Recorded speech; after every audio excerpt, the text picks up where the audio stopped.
Hi, Debbie Jackson coming to you from the Lake Norman area of North Carolina. I want to talk to you today about title search.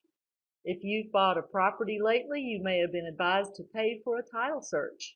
You probably went ahead and bought the title search, paid for that, and bought some title insurance to go along with it. What you might not have known during all that process is why you needed a title search. The reason I bring all this up is because I was doing some research on some land to sell for a client the other day, and I came upon an issue with the deed. So it looks like part of the land was sold back in 2009 from another seller to another buyer who was not my client. My client has owned this property for a long time and had no idea that all this was going on. If someone had done a title search, they would have uncovered all this, and all this mess that we're going to be dealing with would have been avoided.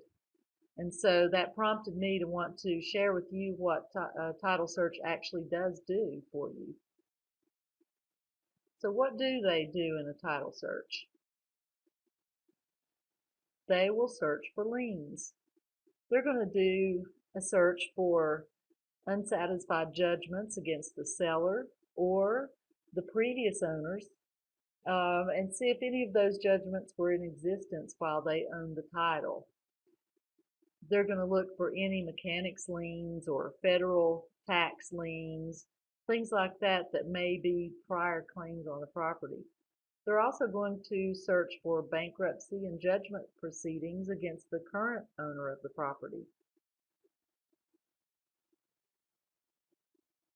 A name search will consider the various forms of spelling in the name. For example, did you know the name Nichols can be spelled 73 different ways?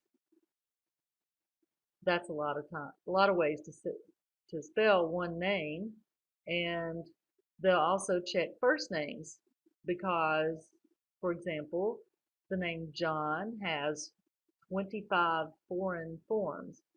And so if you combine the 25 Johns with the 73 Nichols, you're going to have a bunch of different spellings on this person's name. And what they're going to do is just determine which one of those names and how many of them apply to the owner in question. They're going to do a tax search. The tax search is going to reveal if the taxes are current or if any taxes are past due or unpaid from previous years.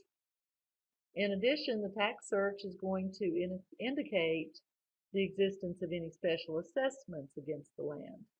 And if there are any assessments, whether or not they're current or past due.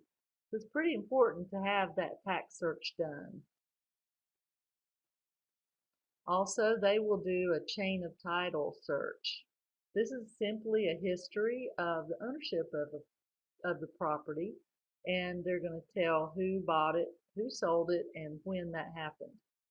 They're probably going to get that from the county clerk's office or the recording office. They might even have to go to some paper companies and look up punch cards or track books whenever things aren't already online. Either way, they're going to find out everybody who's ever owned it, and if that had happened in the case that I was referring to earlier, then we probably could have avoided all this mess they're in now. If you're interested in buying, selling, or investing in real estate and you would like someone who's knowledgeable in what happens and why it happens, give me a call. My name is Debbie Jackson. My number is 704-360-0667. Home Advantage Partners and Keller Williams Realty.